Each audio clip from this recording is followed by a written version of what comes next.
এই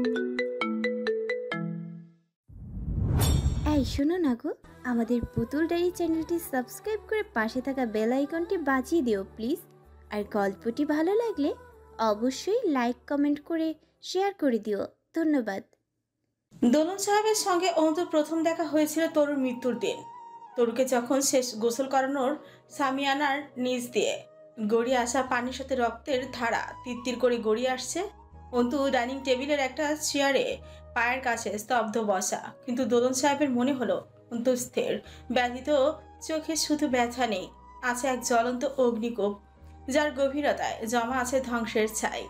এই ধ্বংসের ভাগ মেয়েটি নিজেরও আছে, তবুও তা কপল যখন শর্ত অপর পক্ষের ধ্বংসাত্মক পরিণতি। তিনি গিয়ে অন্তুকে বললেন, এক গ্লাস পানি খাও তো। না, খাওয়াটা ঠিক হলো না। পান করাও, পানি খাওয়া যায় না। অন্তু উঠে দাঁড়িয়ে চেয়ার এগিয়ে দিয়ে বলেছিল, বসুন, আমি পানি আনছি। পানি নেই জগে। জয় সবটুকু পান করে বেরিয়ে গেছে। অন্তু সসম্মানে পানি এনে দিল। অন্তুর এই আদব বিনয়টুকু তার চোখে আগুনের সাথে বেমানান। দোলন সাহেব অন্তুকে পরখ করে দেখতে দেখতে অল্প একটু পানি পান করলেন, বাঁকা হেসে খোঁচা মেরে পড়লেন, তুমি সেই জয়ের সাথে অকাজে ধরা পড়া মেয়েটা না? অন্তু অসীম ধৈর্যের সাথে স্বাভাবিকভাবে বলেছিল। জি, আমি সেই মেয়ে। দোলন সাহেব খুবই অবাক হয়েছিল অন্তুর প্রতিক্রিয়ায়। অগোচরে সামান্য হেসেছিলেন সেদিন। এরপর পলাশের মৃত্যুর দিন দুয়েক পর ভার্সিটিতে আনসারি মোল্লা সাহেব এলেন। অন্তুকে ডেকে নিয়ে বলেছিলেন, তুমি জয় আমিরের বউ? অন্তু হ্যাঁ না কিছুই বলেনি। আবার জিজ্ঞেস করলেন উনি। জবাব দাও না কেন, ভুল ধরনি তো? অন্তু জিজ্ঞেস করে, আপনাদের পরিচয়? আনসারি মোল্লার সাথে আরো 3জন পুরুষ, কপালে তাদের নামাজের কড়া পড়া দাগ, প্যান্ট টাকনো অব্দি গোটানো, অথচ দাড়ি ছাটা, পরনের পোশাক শার্ট প্যান্ট। অন্তুর বিচক্ষণ মস্তিষ্কের সঙ্গে সঙ্গে একটা হিসাব কষে ফেলেছিল। সে কত শুনেছে, অমুকের ছেলে দাড়ি কেটে ফেলেছে, তমুকের ছেলে মাদ্রাসা থেকে যা নিয়ে পালিয়েছে, দুপি দাড়ি থাকলে কারাগারে পুড়ে দিয়ে রাস্তাঘাটে লোক কমাচ্ছে সরকার। সেই জোয়ান পুরুষদের মাঝে একজন বলল, গাড়িতে ওঠেন চুপচাপ, এটা আপনার জন্য মঙ্গলজনক হবে। অন্তুকে সেদিনও সেই পুরনো চটা ওঠা দেয়ালের বাড়িটাতে নেওয়া হয়েছিল। বাড়িটা কারো সে জানে না। অন্তু বুঝেছিল ওদের পরিকল্পনা। আমরা যেন কিশোর ও মুরসালিনকে আটক রেখে এদেরকে স্বীকার করছে। ওরাও জয় আমিরের বউকে ধরে রেখে জয় আমিরের কাছে শর্ত রাখতে চেয়েছিল। তা বুঝেই অন্তু বলল, যদি আমার ধারণা সঠিক হয় তো আপনারা মুসলিন মোহনের শুভাকাঙ্ক্ষী। আপনারা কি আমাকে জিম্মি করতে চান? অন্তুকে বলা হলো, জিম্মি করব না। যদি তোমার স্বামী আর ভাসুরকে বাচ্চারা আর মুরসালিন মাহনের মুক্তির জন্য মানাতে পারো, একটা নির্দিষ্ট সময় দিতে পারি তোমাকে। আর যদি কাজ না হয় তাহলে তোমার পরিবার শেষ। অন্তু আলতো হেসে উঠেছিল। ওরা যে আপনাদেরকে জঙ্গি বলে, এটা কি তাহলে ঠিক? কেমন একটু থতমত খেলে ওরা। নিজেদের জাতের উপর দাগ উঠে আসার উপক্রমে ওরাও একটু লজ্জিত ও অপ্রস্তুতি হয়ে উঠল। অন্তুর চাটলা চট করে খেটে গেল। আনসারি মোল্লা হাসলেন, ওদের মনে হয়, তোমার তা মনে হয় না? আমি পুরোটা না জেনে কাউকে বিচার করি না, না বুঝে কাউকে পাপী মানি না, না দেখে কোনো ধারণা রাখি না। তবে আমার আন্দাজ শক্তি টুকটাক ভালো। তাই নাকি? আমি এবং আপনাদের পথটা অনেকটা একদিকে যায়। এই দিকে যায়? তোমার পথ কোন দিকে যায়? জয় আমির বলে তার এবং হামজার পথ এক, গন্তব্য আলাদা। তাইলে আপনাদের সঙ্গে আমি একটা সেরকম চুক্তিতে আসতে পারি। আনসারি মোল্লা ফ্রু চড়িয়ে তাকালেন, খুব সতর্ক চোখে পরখ করলেন অন্তুকে। হাঁটুর বয়সী মেয়ে, নমনীয়, অতি সুশ্রী চেহারাখানা, অথচ কথার ধারে ছুরির ডগা ক্ষয়ে যাবার জো। ভাষাও অর্থবোধক গভীরতায় ডুবে গেলে চলে। সতর্ক কণ্ঠে বললেন, কেমন চুক্তির কথা বলছো তুমি? এই যে আপনারা বললেন আমার পরিবারের ক্ষতি করবেন আমি মানাতে না পারলে, নিশ্চিত জেনে রাখুন আমি মানাতে পারবো না। তা বলে আপনারা কি আমার পরিবারের ক্ষতি করবেন? এটা তো আপনাদের উদ্দেশ্য নয়, বরং আপনারা মুক্তি চান, যেটা আমিও চাই। আর সাথে আরও কিছু। তো সেই চেষ্টাও ও উদ্দেশ্যই কিছু করা যাক। বেশ কয়েকটি পুরুষ মুক্ত উৎসুক হয়ে চেয়ে রইল। অন্তু বলল, হামজা ও জয় আমিরের শেষটা আমি চাই। সেজন্য আপনারা চাইলে আমাকে সাহায্য করতে পারেন, আর আমি আপনাদেরকে। আজ এই যে কথা হলো, এরপর আর কথা হবে না, পথ নেই। তাহলে কিভাবে যোগাযোগ করব? অন্তু সব বুঝিয়ে দিল। ওদের ওয়ার্কশপে একটা লোহার আসবাব বানাতে দিন।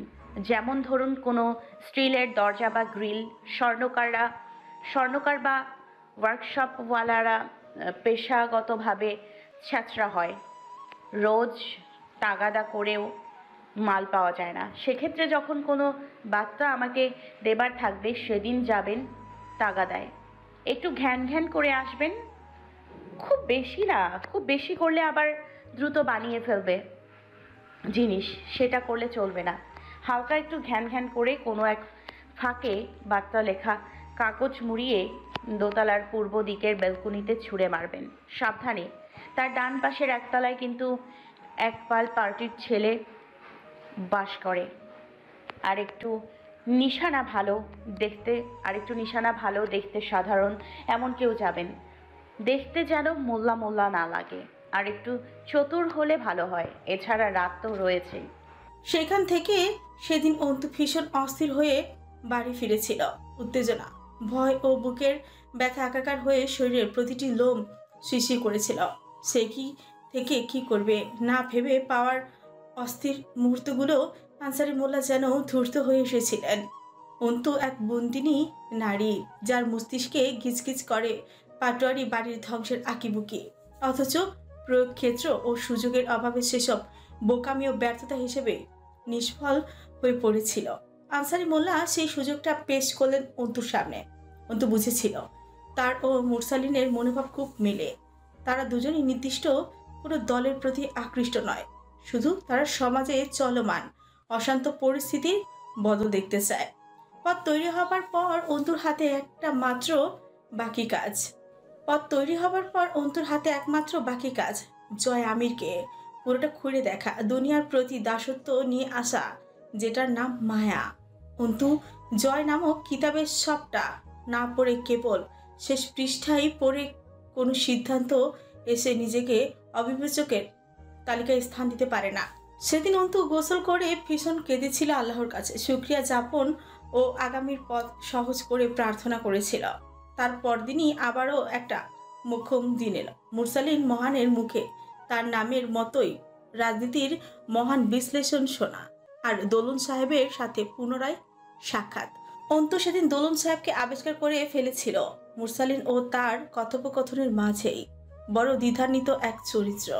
তার কথাবার্তার ভেতরে লুকানো মনোভাব, আরামপ্রিয় শীতল শান্ত চিত্ত, এক একটা প্রশ্ন জবাব, মুখের জটিল ভঙ্গিমা, কথার মর্ম, শব্দহীন অর্থপূর্ণ হাসি, সব মিলিয়ে অন্তু দোলন সাহেবের চোখে মুখে যে মুরসালিন মহানের জন্য যে সুপ্ত প্রশ্রয় দেখেছিল, তা অন্তুর পথকে আরেকটু সুগম করল। কিছু মানুষ থাকে যারা ভীষণ ছন্নছাড়া গোছের হন। এদেরকে দেখে কখনো কখনো মনে হয় এরা বোধহয় নিজেকে ভালো মতো বুঝতেই পারে না। এরা সব বুঝে, জেনে দেখেও বড় গা ছাড়া। এদের ভেতরে সুপ্ত ইতিবাচক প্রশ্রয় খুঁজে বের করতে একটু টানটানি করতে হয় বটে, তবে তা বের করতে পারলে এরা উপকারী, কিন্তু তা নিজের মুখে স্বীকার করতে নারাজ। দোলন সাহেব সেই গোছের মানুষ। সেদিন বড় করে ভালো ভোজ হয়েছিল, বাড়িতেও রান্না ভালো। দুপুরে গড়িয়ে যাওয়ার সময় অটল মুরসালিনের সঙ্গে কথা বলে ব্যর্থ হয়ে ফিরে যাবার সময় অন্তু সবিনয়ে দাওয়াত করলো দোলন সাহেবকে। দোলন সাহেব ছাড়ি মারলেন একটা, তোমার হাতে খাবার খাওয়ার কোনো ইচ্ছা নেই আমার। জয়কে বলেছিলাম বিয়ে করিস না, মেয়ে লোক ভালো না। কি খাওয়ানোর জন্য এত তোষামদ্রি ডাকাডাকি? বলতে বলতে উপরে উঠে এসে টেবিলে বসে পড়লেন। অন্তু হাসল। সেদিন নিচে হাতে বসিয়ে খাইয়েছিল অন্তু দোলন সাহেবকে। এক মনে খাচ্ছিলেন দোলন সাহেব। অন্তু আরো পরখ করে দেখছিল ওনাকে। দোলন সাহেব খেতে খেতেই বলে উঠল, তোমার মতো জোচ্চোর মেয়ের চোখ ভয়ঙ্কর, বড় বড় সভ্যতা গিলে হজম করে ফেলতে পারে। আমি ভোলাওয়ালা মানুষ, ওই চোখ দিয়ে আমাকে দেখো না। সেই সভ্যতা যদি পাপের হয়, এখানে আপনার রায় কেমন স্যার? আমি উকিল, জজ না। রায় দেওয়া আমার কাজ না। প্রতিটা মানুষের ভেতরে নিজের জন্য এক একটি জাজ থাকে, যার নাম বিবেক। আমি সেই জাজের কাছে রায় চেয়েছি, স্যার। আচ্ছা, আমি কি বেটা ছেলে মুরসালিনের উজবুক কথা দ্বারা অত্যাচারিত হয়ে আবার তার মহিলা রূপের কাছে এসে ফাঁসলাম? আরাম করে খেতে দাও, নয়তো বলে দাও আমি খাচ্ছি, এটা তোমার সহ্য হচ্ছে না। হাত ধুয়ে উঠে পড়। অন্তু হেসে ফেলল। আমারও স্বপ্ন আপনার মতন আইনজীবী হবার। কথা এত জটিলভাবে বলবে না, তোমার বাক্য অপূর্ণ, তাতে বহুমুখী অর্থ প্রকাশ পায়। পরিষ্কার করে বলো, ছিল নাকি আছে? অন্তু প্রসঙ্গ বদলাতে আরেকটু ভাত জোর করে তুলে দিল দোলন সাহেবের প্লেটে। সরল গলায় বলল, স্যার, আমি তো আপনার ছাত্রীর বয়সী হব। স্যার, আপনার আইনে কি ওই নিষ্পাপ বাচ্চারা কোনোভাবে দোষী, এবং সেই দোষের শাস্তি ওই অবরুদ্ধ কুঠুরি হতে পারে? কি বলতে চাচ্ছ কি তুমি? অন্তু বিনয়ের সাথেই বলল, স্যার, আমি প্রশ্ন করেছি, মানে জবাব চাইছি। কিছু বলছি না, জবাব দিলে খুব খুশি হতাম। দোলন সাহেবের মাংসের হাড় চিবোতে চিবোতে অনেকক্ষণ ধরে অন্তুকে পর্যায়ে দেখছিলেন সেদিন। তারপরে বলেছিলেন, তোমার উদ্দেশ্য আমি জানি না, কিন্তু মেয়ে তুমি জানো খুব কম। তুমি যে বিষয়াদি নিয়ে ভাবছো তার সূত্রপাত শতাব্দী প্রাচীন। আজকালের দু একটা ঘটনা দিয়ে ইতিহাসকে প্রভাবিত করার চেষ্টা করো না। তুমি কিছুই জানো না, চারপাশ বুঝো না। আমি জানি স্যার, আমার সীমা আমি জানি, এবং আমি আপনাকে নিশ্চিত করে বলতে পারি, আমার নারী মন শুধুই ওই ছোট বাচ্চাগুলোর জানের মুক্তি চায়। আমি আর কিছুই জানি না, নাদান এক অবলা মেয়ে স্যার, আর না এর বেশি জানতে চাই। কিন্তু ওই বাচ্চাগুলোর তো কোনো ইতিহাস নেই, ওরা তো শুধু নিষ্পাপ নির্যাতিত প্রাণ। এটুকু জানা তো আমার সঠিক স্যার। আমি আর কিছু জানতে বা বুঝতে চাই না, জেনেই বা করবোটা কি? এই অসহায়ত্ব বোধহয় অন্তুর কণ্ঠে কোনোদিনও ফুটে ওঠেনি। সেদিন সে চালে নিজের নারী কণ্ঠে যতটা অবলী নিরীহপনা তুলে ধরেছিল, তা বোধহয় কাজও করেছিল দোলন সাহেবের গা ছাড়া মেধাবী নরম মনের উপর। তুমি এসব আমাকে বলছো কেন? তোমার হাতের এত মজার খানা খেয়ে কি ঋণী হলাম, এখন তার বদলা চাবে? অনুরোধ স্যার, এভাবে আমাকে ছোট করবেন না। আপনি আমার গুরুজন, আপনাকে খাওয়ানো আমার জন্য খুশির বিষয়। এতে কোনো উদ্দেশ্য প্রবণতা নেই। আমি শুধু জানতে চাইছি, আপনার কি খারাপ লাগে না ওই বাচ্চাগুলোর জন্য? ওরা তো এই দলীয় দাঙ্গার অংশ নয়। পাপ না করা অবধি তো সৃষ্টিকর্তাও পাপ লেখেন না। ওরা কেন কষ্ট পাচ্ছে? জয় গোসল সেরে হাও মাও করে এসে খেতে বসার আগ অবধি এই কথাটুকুই হয়েছিল। অন্তুর জন্য এ ছিল এক শেষ প্রচেষ্টা। হয় দোলন সাহেব মেনে নিয়ে চেপে যাবেন, নয়তো সব বলে দিয়ে অন্তুর রাস্তা চিরকালের মতো ওখানে বন্ধ করে দেবেন। কিন্তু বড় বড় কাজে এমন দুঃসাহসিক পদক্ষেপ হুটহাটি নিয়ে ফেলতে হয়। অন্তু তাই করেছিল। আশ্চর্যজনকভাবে দোলন সাহেবের তার কদিন পরই মাঝরাতে ওই দিন বড় ঘরে আবার আসা অবধিও এসব কথা কাউকে বলেনি। অন্তু নিজের দৃষ্টি ও আন্তাজ শক্তির ওপর আরেকটু আশ্বস্ত হয়েছিল এতে। সে যে দোলন সাহেবের চোখে মুরসালিনের জন্য প্রশ্রয় ও সহমর্মিতা দেখেছে, তা বোধহয় দ্বিমুখী চাপা আইনজীবী বদিউজ্জামান দোলন বুঝতেই পারেননি। আগের দিন দুপুরে জয় বড় ঘরে যাবার সময় অন্তু পিছু নিল। জয় কপাল জড়ায়। আমার পেছনে কি এপারের মানুষদের ওপারে কাজ নেই? অন্তু আবদার করে উঠে, আমাকেও ওপারের মানুষই ধরে নিন। এতগুলো দিন ওপারের মানুষের সাথে ঘর করে আর বিভেদ থাকতে আছে। এতিমগুলোকে দেখে আসি এই সাথে। জয় পেছে হাসে। কখনো আমাকে দেখার জন্য তো এমন ব্যাকুল হওনি। এতিম তো আমিও। জয়ের হাসিতে তাল মিলে অন্তু এক গভীর হাসি হাসে। সরল গলায় বলল, আপনাকে আমি এতিম হিসেবে পাইনি জয়, আমি আসামি হিসেবে পেয়েছিলাম। আসামি এতিম হলে সে দায় কেন আমার? জয় হেসে মাথা তুলায়। ঠিক। কেন যাবেন এখন ওখানে? কথা শেষ হয় নাই। জঙ্গি মুরসালিনের সাথে ওর আরও কিছু বলার আছে।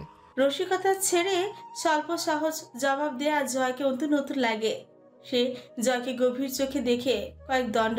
জয় এখনো হাসে, কিন্তু সেই হাসি শুধু জয়ের ধারাবাহিকতা বজায় রাখতেই যেন। প্রাণ খুলে হাসতে জয় বাধা পায় কোথাও। কিছু একটা তাড়া করছে আজ 3টি দিন। এই হাসিতে চিরচেনা জয় নেই। অন্তু গিয়েই আব্দুল আহাদের কাছে হাঁটু গেড়ে বসে ওর মাথাটা কুলি তুলে নেয়। জ্বরে শরীর পুড়ে যাচ্ছে, চেতনা নেই বলেই চলে। জয়কে দেখে মুরসালিন উঠে বসার চেষ্টা করলো, কেসে উঠলো কয়েকবার। কাশির চাপে নাক দিয়ে রক্ত উঠে এলো। তার সেই সুদর্শন পৌরুষ রূপ আর নেই, বিদ্রোহের ছাপও অসুস্থ ক্ষত বিক্ষত মুখের মলিনতায় ঢাকা পড়ে গেছে। তবুও মুরসালিন হাসল। কি খবর রে?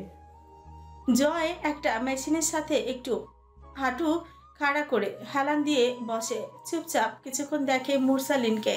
তোর বাপের অর্ডারে সেদিন আমির বাড়িতে হামলা হয় নাই, তাই তো? এই তো বলতে চাস?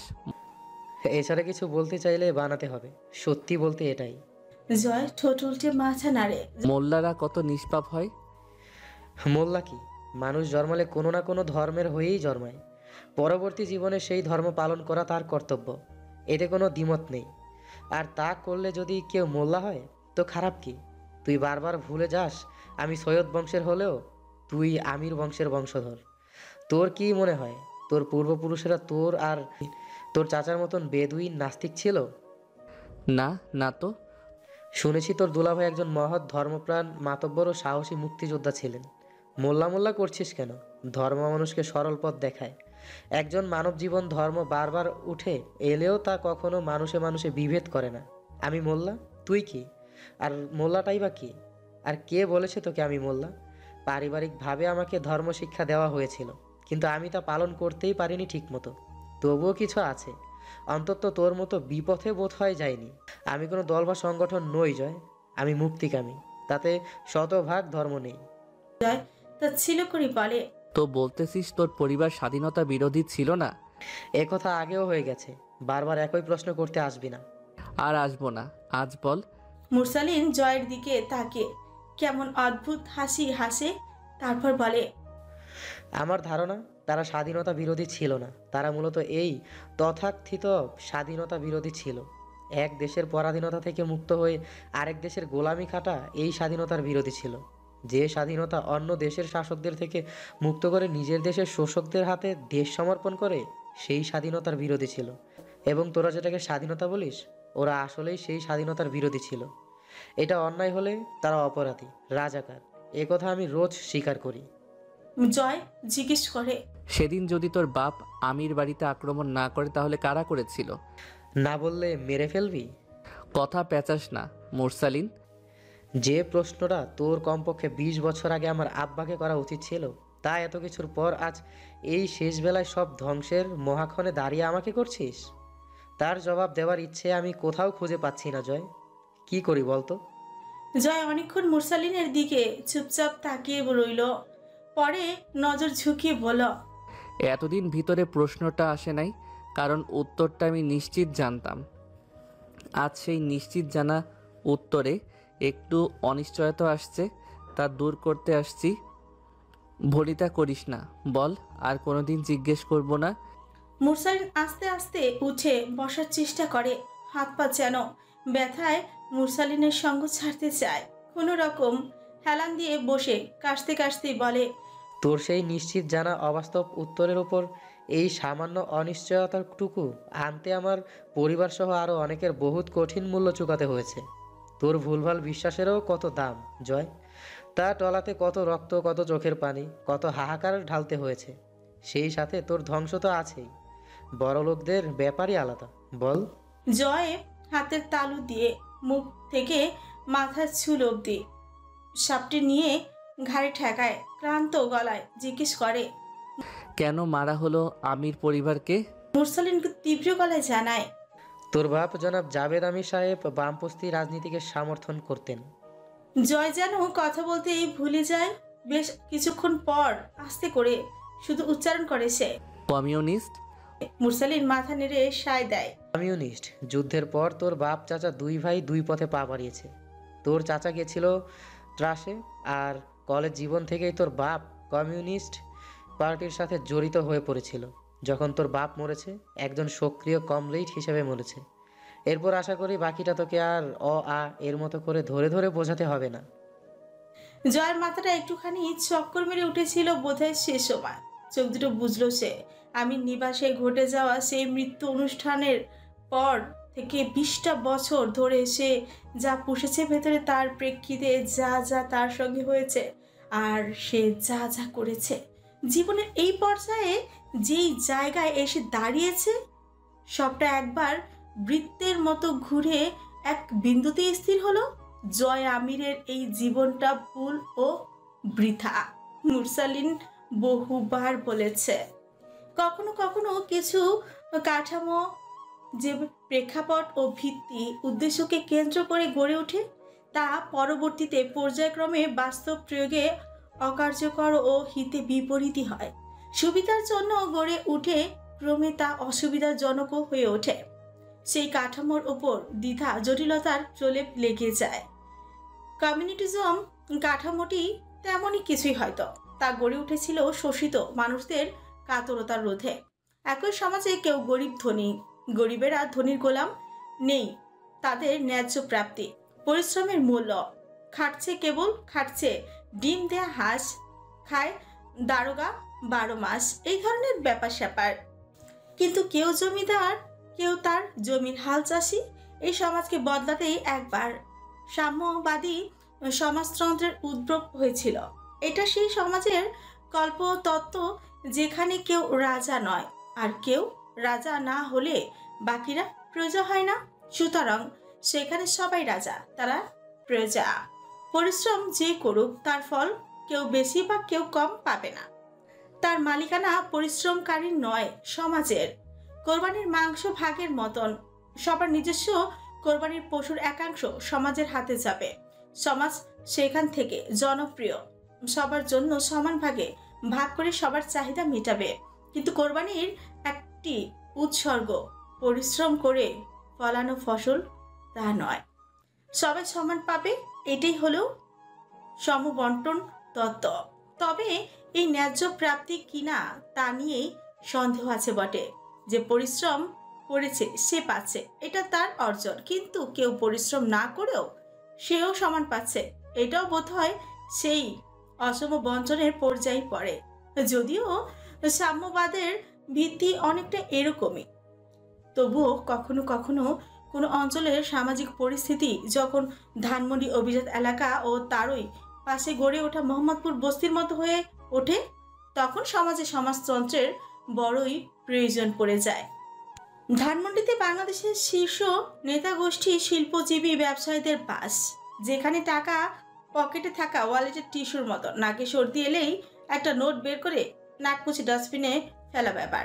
তারই পাশে মোহাম্মদপুর বস্তির অভুক্ত পেটের চো চো আওয়াজে রোল মাটিতে গড়াগড়ি খাওয়ার নোংরা হাড্ডিসার শরীরগুলো গ্রামের খেতে দিন 2 লিটার ঘাম ঝরিয়ে ফসল ফলানো কৃষক পায় না ন্যায্য মূল্য। কিন্তু ধানমন্ডিওয়ালাদের সিন্ডিকেট, বাজার গরম খেটে খাওয়া আরেক শ্রেণীর মানুষদের জন্য আধা কিলো আলু, এক টুকরো রৌপ্য ধানমন্ডির আলাদের কারখানায় পুড়ে কয়লা হওয়া শ্রমিকের পরিবার পায় না।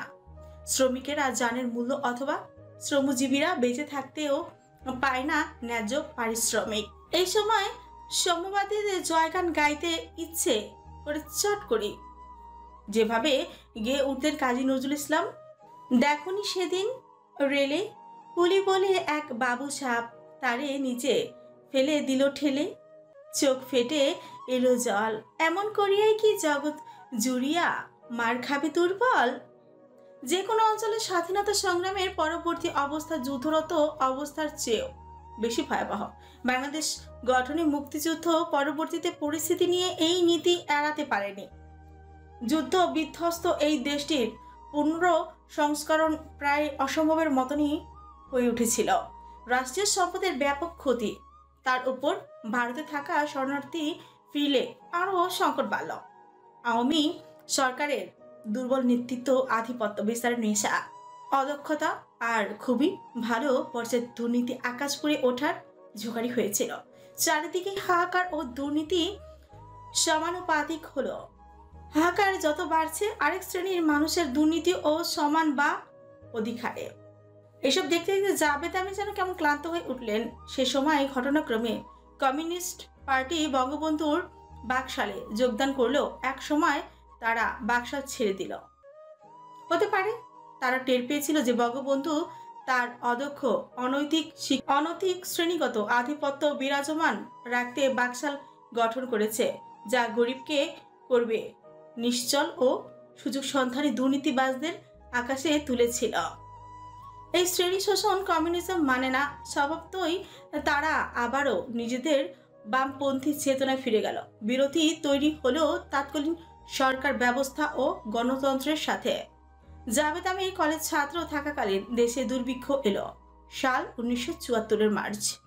সরকার বলেছিল এই দুর্ভিক্ষের কারণ তখনকার এলাকাগত বন্যা ও জনসংখ্যা বৃদ্ধি, কিন্তু বিশ্লেষকরা এটা মানতে নারাজ ছিল। অবশ্য এর পেছনেও তাদের একটা যুক্তি আছে। তারা দেখেছে সে বছর দেশে এলাকা ভিত্তিক যথেষ্ট ফসল ফলেছিল, কিন্তু তা মজুতকরণে যে ব্যবস্থা গ্রহণ দরকার তা করা হয়নি। বরং তখন সরকার নিজেকে গদির সাথে শক্ত করে আটতে ব্যস্ত। যেমন ভারতের সাথে ভালো সম্পর্ক স্থাপন করতে দেশের সম্পদের ভাগ বাটোয়ারা, চোরাচালান, বাজার দুর্নীতির কারবার জেনেও পদক্ষেপ না নিয়ে প্রশ্রয় দিল দল ভারী করার। আবার যা মজুদ ছিল তাও দুর্ভিক্ষ পীড়িত মানুষ হাতে পাচ্ছিল না। এর একটা কারণ আছে, বাজার তখন বড় শ্রেণীর হাতে। খাটে গরিব, তার অধিপত্য উপর মহল শ্রেণী। আমজনতার হাত খালি। বড় শ্রেণীর মানুষ হতে গেলে দুর্নীতির বিকল্প নেই বলেই চলে। সুতরাং যাদের হাতে বাজার পণ্য তারা একটু দুর্নীতি করবে। এক্ষেত্রেও করল। গরিবের ক্ষুধার্ত পেট ও এক মুঠো চাল ভাতের আশায় হাতের ধরে রাখা খালি টিনের থালাকে বুড়ো আঙুল দেখিয়ে তারা শস্য ও পণ্য কালোবাজারে বেচা কেনা করল। এসব সময় কমিউনিজমকে বড় মনে পড়ে, কেননা কমিউনিজম এই সমাজ ও রাষ্ট্রের এই রোগের ঔষধ হিসেবেই তো গঠিত হয়েছে। জাভেদ আমির আর পরিণতি ভাবার সময় পেল কোথায়? এই দুর্ভিক্ষ, মানুষের হাহাকার, নতুন তথাকথিত স্বাধীন দেশের নাটকীয় মঞ্চ তাকে বামে ঠেলে দিল। এই বামে সে সমাজতন্ত্র দেখেছিল, যে দিকের নীতি অত্যন্ত শ্রেণীকে এক করে। বড় শ্রেণী ছোট শ্রেণীর নীতির কবরের নাম সাম্যবাদ, যেখানে গরিবের পেটেও সেই খাবার এবং ততটুকু খাবার পড়ার কথা যা বড়লোকের পেটে পড়ে। জাভেদ আমির যুদ্ধ শেষে একটু নিস্তেজ হয়ে পড়লেও সেটা কদিন পরই পরবর্তী দৃষ্টিকোণ হিসেবে আবারও ফিরল। গণতন্ত্রের সরকার ব্যবস্থাকে ঘেন্না করার রোগে ধরল তাকে। সমাজতন্ত্রের উল্লেখযোগ্য অপকারিতাকে এক পেশে সে বহু বছর ছুটেছে সাম্যবাদের পেছনে। পরিশ্রমের শ্রমিকদের ঘাম ও গরিবের পেটের ক্ষুধার মূল্য চাইতে চাইতে সংসার জীবনে আসতে তার বয়স হয়ে গিয়েছিল 31। জয়নাল আমিরের সাথে তার সম্পর্ক এক জটিল রূপ নিয়েছিল। দুজনের কর্মকাণ্ডকে বাধা দেবার চেষ্টা করেনি। দুটোই সঠিক তাদের কাছে। জয়নাল মানুষও মারে, তাদেরকে মারে যাদের ওপর জাভেদের ক্ষোভ রয়েছে, কারণ তারা শোষক শ্রেণী, যার বিরুদ্ধে জাভেদের আক্রোশ যাত্রা। কিন্তু দুই ভাই চাইতো অপরকে নিজের নীতিতে আনতে। দুজনের উদ্দেশ্য এক, রাস্তা আলাদা। জাভেদ চেয়েছিলেন জয়নাল কমিউনিস্ট করুক। জয়নালের ধারণা ছিল ওইসব আন্দোলনে কিছুই হবে না। যে বেলাইনে হাঁটবে প্রথমত তার পা দুটো, পরে মাথাটা কেটে নিতেই ঝামেলা খতম। এই দ্বন্দ্বেই দুজন কোনোদিনও কাছাকাছি আসতে পারে, অথচ উদ্দেশ্য একই বলে তাদের শত্রু একই। বহুবার হুমকি পাবার পরেও জাভেদ রাস্তা ছাড়লেন না। গণতন্ত্রের প্রতি তার ঘেন্না পুরাবার নয়। গরিব তখনও না খেয়ে ফুটপাতের এক কোণে নোংরা চাদরের নিচে জড়সড় হয়ে রাত কাটা। কৃষক শ্রমিক তখনও শ্রমের মূল্য পেয়ে ওঠেনি। জাভেদ কেন রাস্তা ছাড়বেন? জয়কে তুলে নেবার আশঙ্কা কতবার দেখা দিয়েছে, কিন্তু জয়নাল আমিরের জন্য সম্ভব হচ্ছিল না। তবে গণতন্ত্রের পূজারীরা এভাবে বেশি দিন চলতে দেবে কেন? যখন স্বৈরাচার হুসেন মোহাম্মদ এরশাদের রাজ কায়েম হলো, তখন বাংলাদেশে গণতন্ত্রের দুই প্রধান দল আওয়ামী লীগ ও জাতীয়বাদী দল অল্প দিনের জন্য হলেও একজোট হয়েছিল। এছাড়া দুই লাইন যখন গণতান্ত্রিক, তখন গণতন্ত্রের বিরোধিতার যে কোনো সময় তাদের দুজনেরই শত্রু। কেননা কমিউনিজম সমাজতান্ত্রিক, গণতন্ত্র মানে। 1994-এর এক রাতে কয়েকদিন পর জাভেদ আমিরের রাজধানী থেকে ঢাকা ফেরাই দুই দলের সম্মিলিত হামলার মোক্ষম দিন হয়েছিল। কমিউনিস্ট পার্টির যে আওয়ামী বিদ্বেষীরা রোগ তা ছড়িয়ে পড়েছিল, তা ক্রমান্বয়ে এক এক কর্মসূচি দেখিয়েছে আওয়ামীর বিরুদ্ধে। তাহলে আর ছাড়াছাড়ি কেন? দুই দলের মিলিত বিদ্বেষ ও হামলায় আমির পরিবার নিঃশেষ হলো এক অবরুদ্ধ নিশীথে। জানা নেই সমাজতন্ত্রের অসুবিধা ও সুবিধার অনুপাত কত, কিন্তু জাবেদ আমির একটি এমন সমাজের জন্য লড়াই করেছেন যা হয়তো সকল কমরেডই স্বপ্ন দেখেন, কিন্তু বাস্তবায়ন অসম্ভব প্রায়। অপকারিতাগুলো প্রকট হয়, উপকারিতা তলিয়ে যায়। তবু জাবেদ আমির এক জীবন সাম্যবাদের পেছনেই দিলেন, যে তত্ত্বে শ্রেণী, গোত্র, শ্রমিক, মালিক নির্বিশেষে সবাই সমান। মুস্তাকিন একটু হাসে। কখনো ভাবিসনি এমন করে না? জয় কিছুক্ষণ আনমনেই হাত দিয়ে ঠ্যাঙের ওপর ঢোল বাজালো, তারপর ঠিক ঠোঁট কামড়ে হেসে বলল, অত ভাবাভাবি ভালো না রে পাগলা। ভাবলে ক্যালোরি অপচয় হয়। অপচয়কারী শয়তানের ভাই, কিন্তু আমি একজন ভালো লোক। ঠিকই তো, খুব সহজে আপদ দুর্বল যাকে তাকে শত্রু বানিয়ে নিয়ে তাদের ধ্বংসের পেছনে লেগে যাওয়াটা অনেক সহজ এত ভাবাভাবির চেয়ে। তুই আসলেই একজন সচেতন নাগরিক। জয় দুই পাশে দুই হাত প্রসারিত করে প্রশংসা নেবার ভঙ্গিতে মাথা নোয়ায়, এরপর সব চুপ। অন্তু কপালে আঙুল চেপে বসেছিল। তার আবারও মনে হলো এই জীবনে জানা ও অভিজ্ঞতার কোনো শেষ নেই। রূপকথা আজ করে একদিন অমূল্য একখানা কথাই তাকে বলেছিল।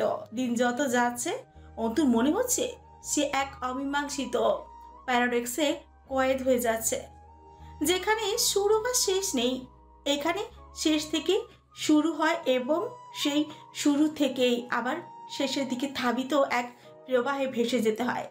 কেন এখানে কোনো সিদ্ধান্তে স্থির থাকা যায় না, ভাগন ধরে যায়?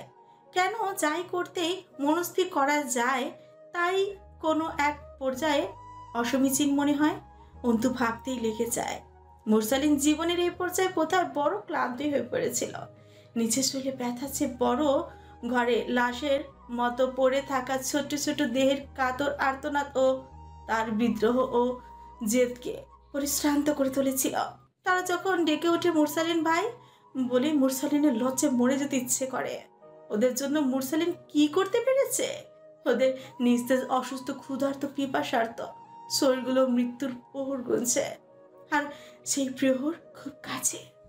মুরসালিন আন্দাজ করলো হামজা এখনো ফেরেনি।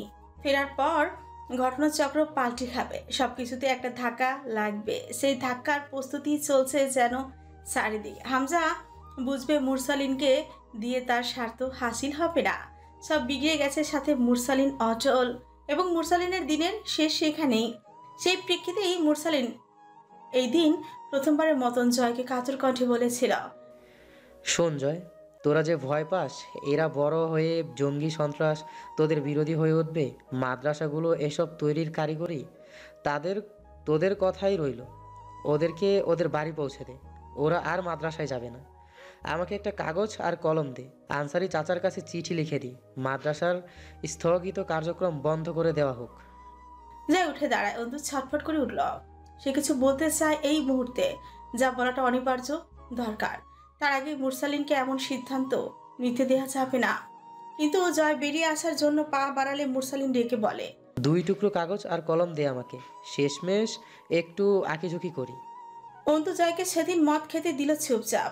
সে খুব ভাবল জয়কে দেখলো ও জটিল চেহারার অনুশোচনা আছে কিনা ঠিক বোঝা যায় না, কিন্তু কিছু ঝাল পাকোড়া, কাঁচা আদা মচমচ করে চিবিয়ে খাচ্ছে, আরাম করে বসে মনোযোগ সহকারে ড্রিঙ্কস তৈরি করছে, যেন সে মদের তরলে ডুবতে চায়, কিছু খুঁজতে চায়। এক বোতল রাম খুলে কয়েক ঢোক ঢকঢক করে গেল, আবার কি মনে করে একটা ড্রিঙ্কস বানাতে বসলো। একটা শর্ট রাম লিকুইড, বিট লবণ, চিনি, সোডা ওয়াটার, লেবু রস, আইস কিউব। তার চোখে মুখে চিন্তার ভাব নেই। অন্তু হিসেব কষে জয় বারবার বলে তার জীবনে অভিজ্ঞতা বেশি। অন্তু টের পায় আসলে অতিরিক্ত বেশি।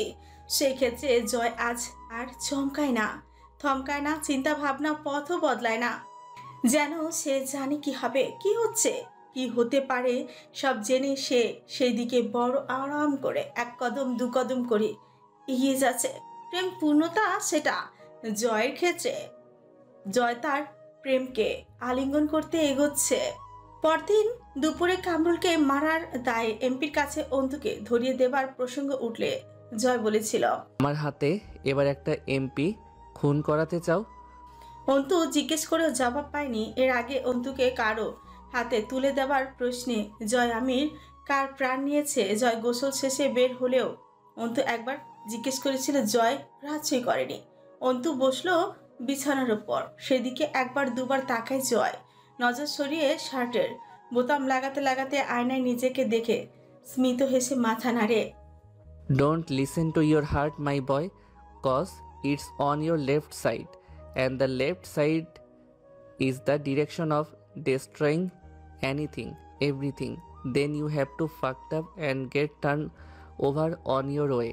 না সেদিন জয় চারিদিকে এত বিক্ষিপ্ত বিচ্ছিন্ন কর্মসূচি ফেলে সে অন্তুকে নিয়ে রওনা হলো গোড়াহাটের দিকে। এমপির সাথে দেখা করা ফরজ ছিল, কারাগারে যাবার ছিল। শৈল মনের ভেতরটায় কিয়ামতের তাণ্ডব অগ্রাহ্য করে অন্তুর হাতটা ধরে বাসে চেপে বসলো বাসের হাট থেকে ঘোড়াহাটের উদ্দেশ্যে। বাসের ভেতর এক মহিলা, বয়স 45-এর ওপরে, কিন্তু সাজসজ্জায় কিশোরী হবার প্রয়াস। এইটা খারাপ না, কিন্তু জয়ের গা চুলকানি আছে এইসবে। তার উপর মহিলাটি বিশাল এক পর্বতের অত বড় ব্যাগ দেখিয়ে জয়কে বলা, ভাইয়া এটা একটু ওপরে তুলে দিবেন প্লিজ। জয় দুই পাশে মাথা নাড়ে। খালা, প্রশ্নই ওঠে না। মহিলা চিকন ছুড়ে চিমটি করে উঠল, মানে খালা মানে কি? খালা মানে হলো সম্বন্ধীর চেংড়ি। What nonsense! আমি খালা খালা মনে হয় আমাকে? জয় একটু নিচু স্বরে চিবিয়ে বলে, না, তোর মতন দামড়া মহিলাকে খালা মনে হবে এত ভালো না আমার রুচি। মহিলা কথা ভুলে গেল। সম্বন্ধের কি? খালা বিয়াদব লোক, অসভ্য জানোয়ার, এক্ষুনি শিক্ষা দিচ্ছি। কত বড় সাহস! এসব জঙ্গল থেকে উঠে আসে রাবিশ।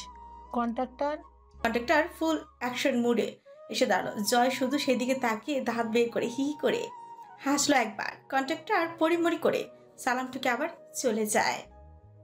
জয় মহিলাকে সবিনয় বলল, যাই হোক, আমি দিন দিন ভালো হয়ে যাচ্ছি, তাই আপনাকে প্রাণপ্রিয় বাংলা ভাষায় বলতে পারলাম না যে এই শালি খাসি শালি নাম বাস থেকে, নয়তো আধমনে ওজন বিশিষ্ট কোমরের উপর দুম করে এক লাথি মারব, জানালা ভেঙে বাসের বাইরে গিয়ে পড়বি। যান নিজের সিটে যেয়ে বসেন, ব্যাগটার উপর এখন আমি পা রাখবো। জয় ব্যাগটা বাসের মেঝেতে পায়ের কাছে এগিয়ে নিয়ে পাদানি বানিয়ে আরাম করে বসে। অন্তু লজ্জায় কুকড়ে উঠলো। এত অসভ্য জঙ্গলি একটা লোকের সাথে সে যাচ্ছে।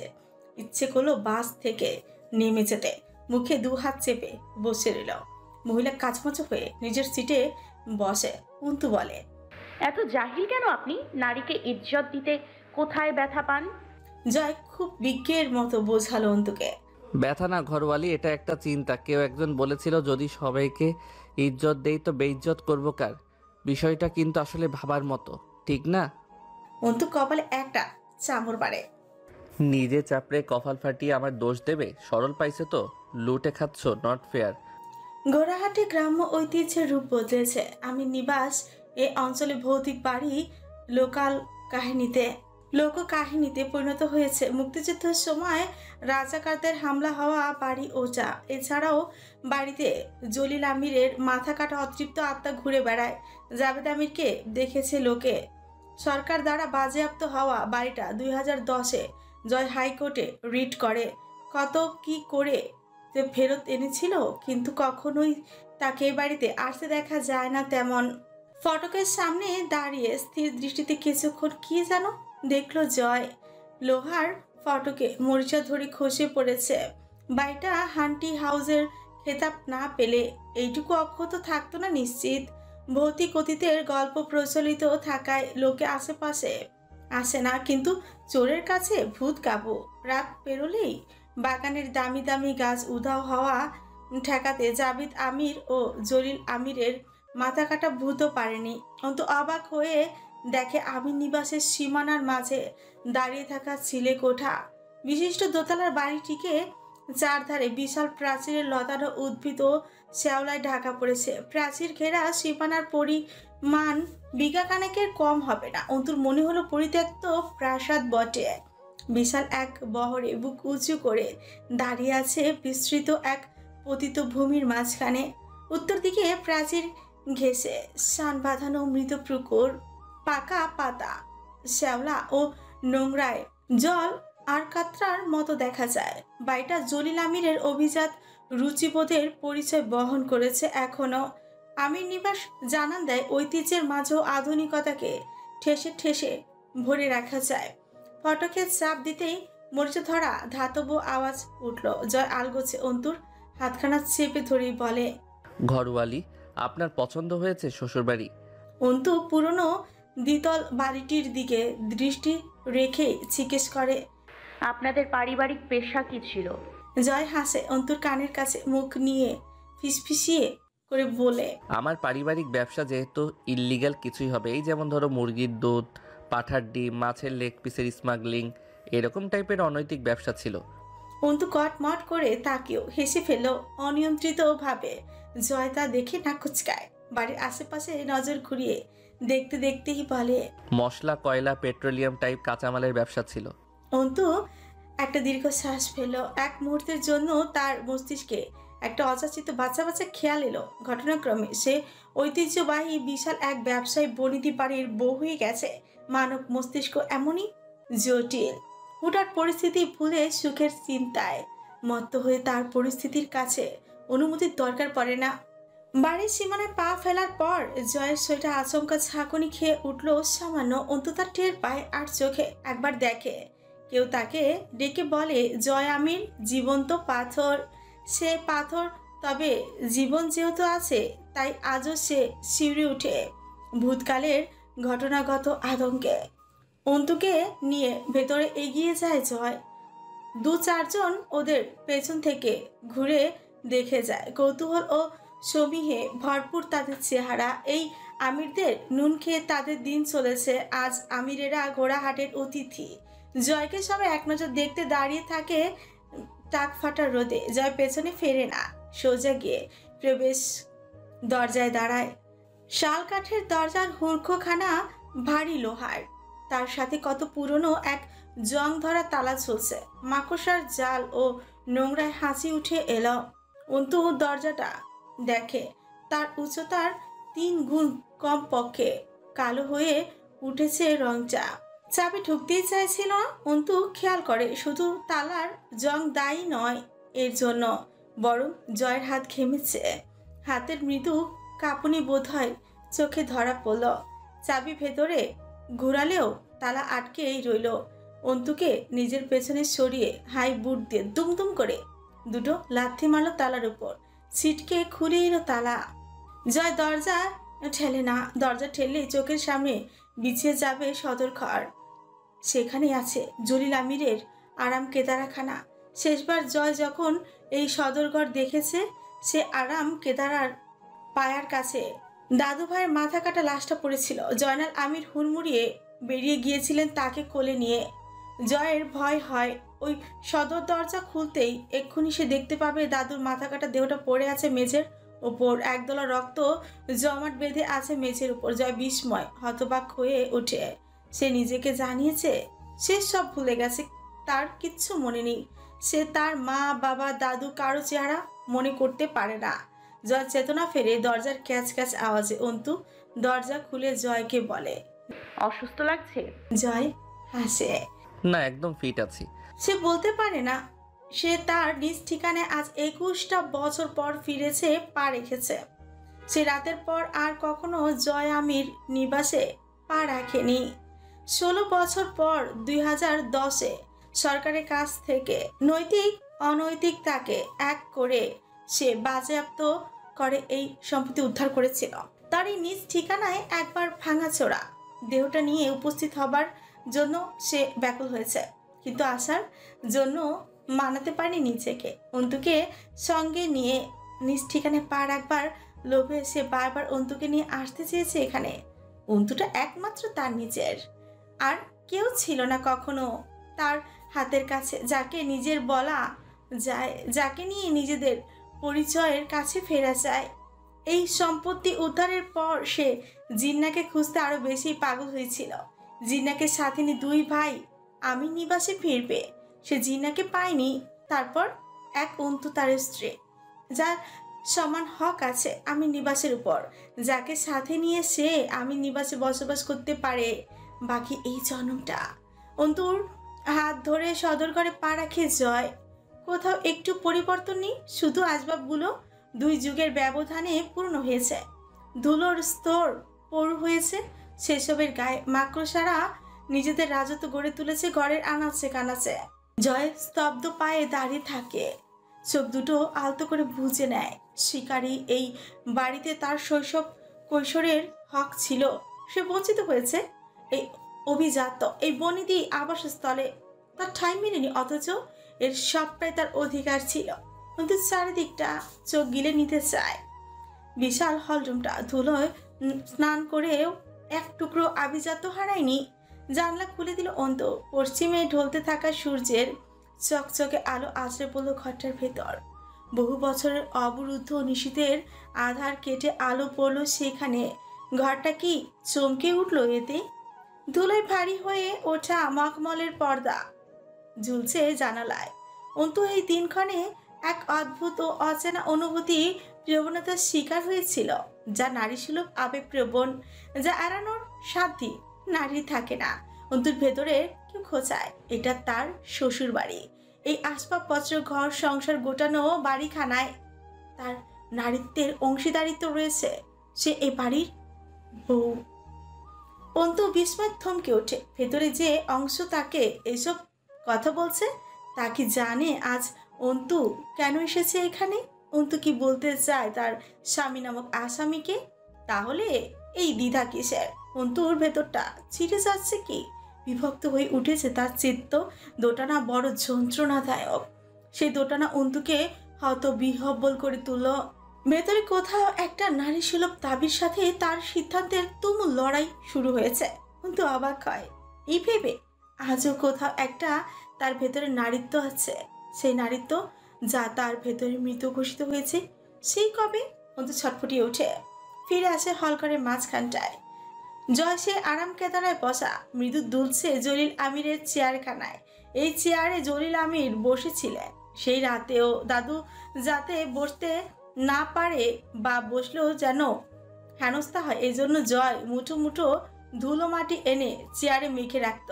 একটা সিগারেট জ্বালায় জয়, চোখ দুটো বুজে সিগারেটের টান দেয়।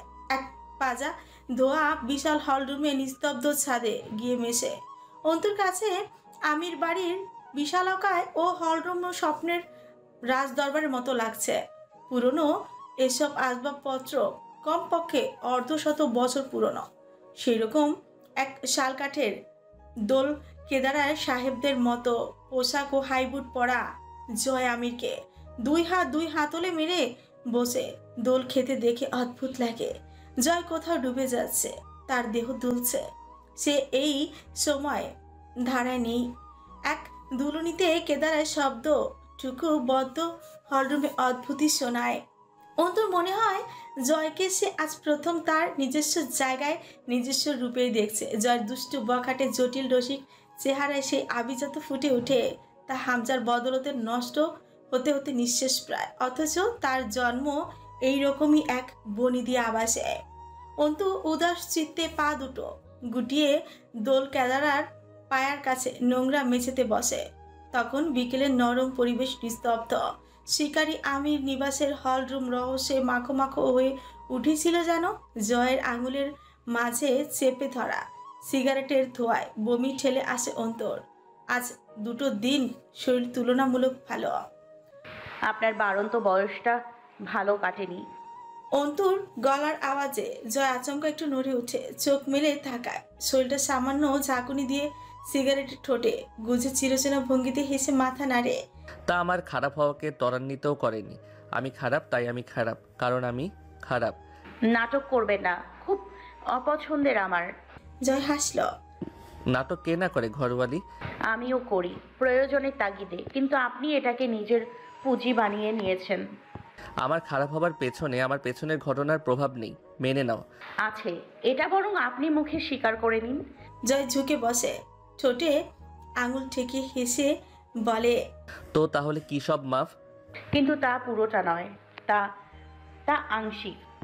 জয় হাসল। আংশিক? হ্যাঁ, আংশিক। কারণ অতীত মানুষকে দ্রোহিতার আশ্রয়ে আনে, কিন্তু তাকে জানোয়ার বানায় না। আপনি জানোয়ার, কিন্তু আবার পুরোপুরি তাও নন। অতীত আপনাকে না মানুষ থাকতে দিয়েছে, আর না কিছু ক্ষেত্রে পুরোপুরি জানোয়ার হতে দিয়েছে। মানুষ অমানুষের ঝুলন্ত সেতুতে আপনার অবস্থান। বাপরে, মাইরি কি পর্যবেক্ষণ! বিষয়টা উদাহরণস্বরূপ ব্যাখ্যা করো তো। ব্যাখ্যা ছাড়ুন, উদাহরণ। আপনি সরাসরি ধর্ষককে ভয় পান, কারণ অতীতের একটি ঘটনা, কিন্তু আপনি অন্য যে কোনোভাবে যে কোনো নারীর সম্মানহানিকে উপভোগ করেন। এক্ষেত্রে আপনার আসল প্রকৃতি কাজ করে, যা জানান দেয় আপনি নোংরা। কিন্তু অতীতের একটি ঘটনা আপনাকে সরাসরি নিকৃষ্ট কাজটিতে লিপ্ত হতে দেয় না। এইভাবেই কখনো অতীত আপনাকে সর্বোচ্চ খারাপ বানিয়েছে, যা আপনি ছিলেন না, আবার কখনো আপেক্ষিক ভালো বানিয়েছে, যা আপনি নন। শালার কয় কিরে, তুমি কি আমাকে নিয়ে গবেষণা করার জন্য কি কোনো গবেষণা কেন্দ্র খুলেছ নাকি? প্রয়োজন পড়ে না। বাহ, তো তোমার ধারণা তুমি আমাকে খুব বোঝো। যেটুকু বাকি ছিল তাও পূর্ণ হয়ে গেছে এখন হিসেবে, তাই। জয় সিগারেটের টোকা মেরে ছাই ফেলে বলে, এটা অন্তত ব্যাখ্যা করো তো শুনি। প্রথমবার কারো মুখে আমার ব্যাখ্যা শুনতেছি। ইন্টারেস্টিং। বলো শুনি। তার আগে আপনি আজ হেয়ালি থেকে বেরিয়ে আসুন। নিজে মুখে স্বীকার করুন আপনার অতীত আপনার বর্তমানকে একটু হলেও সার্কুলেট করেছে। জয় ঝুঁকে এলো অন্তুর মুখের উপর। কখনো করিনি, এজন্য জেদ করছো? অন্তু মুখ পিছিয়ে নেয়। আজ করবেন। জয় ফিরা যায়। জোরপূর্বক করাবে নাকি? না, আপনিই করবেন। বিশ্বাস? যাই ভাবুন। তাতে ফায়দা? অন্তু হাসল। আপনি একদিন বলেছিলেন সবকিছুর ফায়দা এবং ফজিলত খুঁজতে নেই, তাহলে নিজেকে হারিয়ে ফেলার চান্স থাকে, এবং কথাটা সত্যি ছিল আমার ক্ষেত্রে। জয় নাটকীয় স্বরে বলল, কবে যেন বলেছিলাম এই কথা আরমিন? যেদিন প্রথম আপনার সম্মুখীন হয়েছিলাম, সেই আধ খাওয়া সিগারেটটা আলমারিতে এখনো তোলা আছে। সেটার ফজিলত জানার ইচ্ছে ছিল এক সময়। জানতে চাও নাই কেন? ওই যে সবকিছুর ফজিলত খুঁজতে নেই। জয় মাথা নত করে হাসলো, খানিকক্ষণ চুপ থেকে বলল, খারাপ ভালো মুদ্রার দুই পিঠ। তার মানে বোঝো, দেহ খণ্ড কিন্তু একটাই, শুধু পৃষ্ঠ বিপরীত। মানুষ জন্মের সময় সেই মুদ্রার মাঝের ব্যবধানটুকুর মাঝখানে নিরপেক্ষ অবস্থায় জন্মায়। তারপর মানুষ ধীরে ধীরে যে কোনো এক পিঠে বিলীন হয়ে যায়, কিন্তু অপর পিঠ কিন্তু তখনও বিপরীত। তার মানে পিঠ বদলালে ভালোর খারাপ আর খারাপের ভালো হবার সুযোগ থাকে। আমার তো সেই সুযোগ ছিল না। অন্তু আফসোসের হাসি হাসে। এত বোঝেন তবু ফিরলেন না। জয় দোয়া ছেড়ে হাসে। সহজ হতো না। আপনার এই জীবনটাও সহজ না। আপন লাগে? পাপকে আপন লাগে? নিজের লাগে। ভালোটাকে অপরিচিত লাগে। মনে করো দুঃসম্পর্কে রচে না কিছু একটা। পাপটা আমার কাছের, পাশের সাথে। কেউ দুনিয়ার পাপের থলে ভারী করতেই জন্মায় ম্যাডাম। আপনারা আছেন তো তার বিপরীত। অসুস্থ ধারণা। সুস্থটা কি? অন্তু কিছুক্ষণ পলক না ঝাপটে চেয়ে থাকলো জয়ের চোখে বরাবর। ঘরে পাপড়ির মায়াবী তীক্ষ্ণ চোখ দুটো জয়কে একটু অবশ করলো। কথা বলা চোখের এই এক দোষ, চোখের ভাষা মারাত্মক ধ্বংসাত্মক হয়। যা চট করে চোখ ফেরালো। অন্তু খুব আন্তরিক স্বরে বলল, জয় আজ আপনার সাথে আমার জীবনের সবচেয়ে গুরুত্বপূর্ণ আলাপে বসেছি। জয় আমির, আপনার মনোযোগ পেতে পারি? পাচ্ছ না? আরেকটু। এত মনোযোগ দিয়ে কি হবে? ভয় পাচ্ছেন? পেতে হয় একটু। কেন? হেসে ফেলল অন্তুর চোখে তাকিয়ে। কোথাও মনোযোগ দেয়া আমার স্বাস্থ্যের পক্ষে ভালো না, বিশেষ করে তা যদি আপনার মতো বিপরীত মেরুর মানুষের আইনি তত্ত্ব হয়। অন্তু জিজ্ঞেস করে, আইনে খুব ভয় আপনার? নিয়ম নীতি আইন শাসন পোষায় না আমার। মনোযোগ কেন অস্বাস্থ্যকর আপনার জন্য? মনোযোগে কিছু গড়ে ওঠার সম্ভাবনা প্রবল থাকে। তুমি ততদিন মজবুত যতদিন তুমি গড়ে ওঠোনি। কারণ ভেঙে পড়ার একমাত্র পূর্ব শর্ত গড়ে ওঠা। যা কখনো গঠিত হয়নি তার ভেঙে পড়ার সুযোগ নেই। আমি কখনো আমায় ঘিরে কিছু গড়ে উঠতে দেই না, বিশেষ করে পিছুটান আর সম্পর্ক সমীকরণ। জয় মাথা দুলিয়ে হাসে। আমার সাথে যায় না ওসব। আপনার জানা উচিত ছিল অসম্পর্কও এক প্রকার সম্পর্ক, সবচেয়ে জটিল সম্পর্ক, তাই আপনি আমার সাথে করেছেন। এর দায় পরিশোধ করবেন না? জয় একটু মনোযোগী হয়, বোঝার চেষ্টা করে যেন কিছু অন্তুর চোখে চেয়ে। অন্তু কি বলছে সে শুধায়। অসম্পর্ক? আমার আপনারটা। এর দায় কি? অন্তু দম ফেললো গভীর করে, চূড়ান্ত একটা প্রস্তুতি নিল, চূড়ান্ত কিছু বায়না করার। জয়ের মুখোমুখি বসলো বেশ কাছে, ধীর স্থির আওয়াজে বলতে শুরু করলো।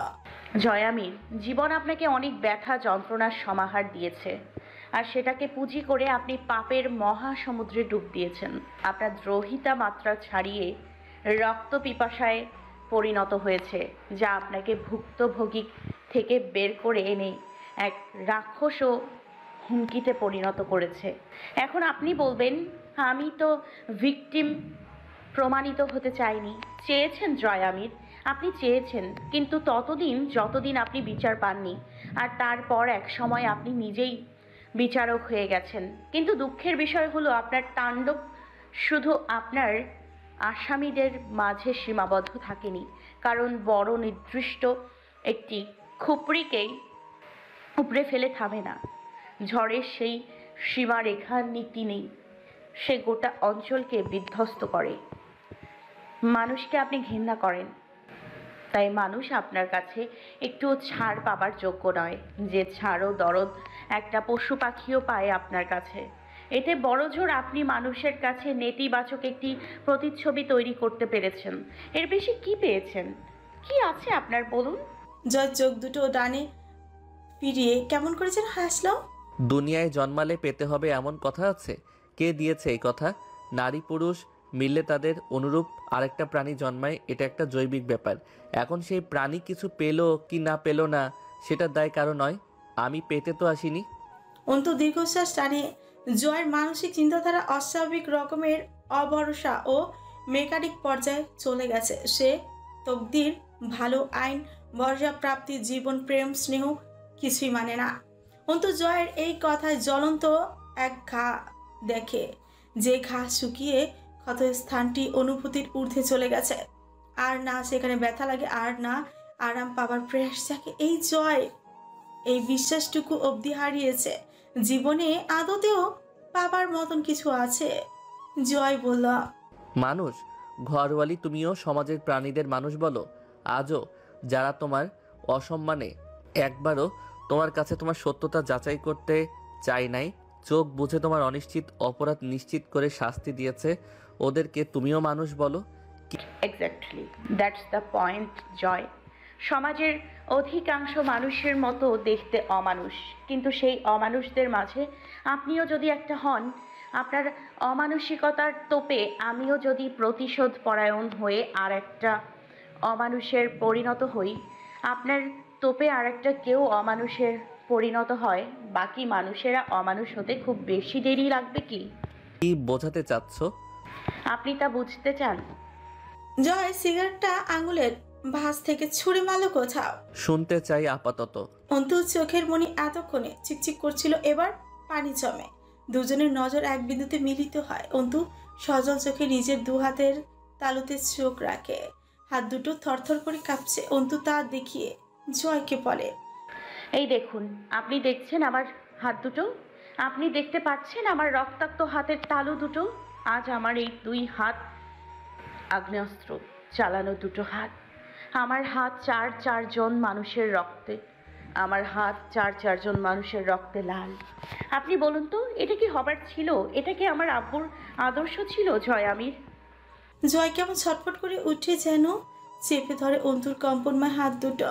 সে অন্তুর কান্না দেখে অভ্যস্ত নয়, দেখতেও চায় না, অথচ আজ সে চোখ ফেরাতে পারে না। সে দেখে অন্তু কান্নায়, সে কি নিদারুণ হাহাকার। অন্তুর থুতনি কাঁপে। অন্তু বলে, ছোটবেলা থেকে আমার মুখের ভাষা ক্ষেত্র বিশেষে কর্কশ, কিন্তু হাত দুটো ছিল নরম। আজ তা মানুষের রক্তে রাঙা। আব্বু আমাকে প্রতিবাদ শিখিয়েছিল, কিন্তু কখনো আঘাত করতে শেখায়নি জানেন। আমার প্রতিবাদ ছিল হিংস্রতা, অমানসিকতার বিরুদ্ধে। আজ আমি নিজেই হিংস্র, মুখোশধারী, অমানসিক জয়ামির। আজ আমি মাহেজাবিন আরমিন অন্তু, সেই সকল রক্ত পিশাসু অমানুষদেরই একজন, যাদের বিরুদ্ধে আওয়াজ তোলার জের ধরে আজ আমি এই অবধি। আমি উকিল হতে চাই। কিসের উকিল? অন্যায়কারীকে আইনত শাস্তি দিয়ে নিরপরাধকে মুক্ত দেবার উকিল। তাই যদি হয় তাহলে আমার জীবনের প্রথম কেস আমাকে আমার বিরুদ্ধে লড়তে হবে। আমাকে আমার নিজের বিরুদ্ধে প্রসিকিউশনে দাঁড়াতে হবে আমার অপরাধের শাস্তি কার্যকর করতে। নিজেকে দুটো খুন ও দুটো মানুষকে আহত করবার দায়ে ফাঁসিতে ঝুলানোর রায় চেয়ে বিচারকের কাছে আর্জি জানাতে হবে। এই ছিল আপনার লক্ষ্য। এই লক্ষ্যে আমজাদ আলী প্রামাণিক আমাকে ছোট থেকে আদর্শ সত্যের পথে অবিচল করতে সচেষ্ট ছিলেন। অন্তু গলা কাপড়ে থুতনিও, চোখ বেয়ে টুপটুপ করে পানি পড়ে। জয় চোখ দুটো পাথর খোদাইকৃত মূর্তির চোখের মতো স্থির রইল অন্তুর মুখে। তার কাছে জবাব নেই। অন্তু কি বোঝাচ্ছে? অন্তু কেন রাবেয়ার মতন কথাবার্তা বলছে?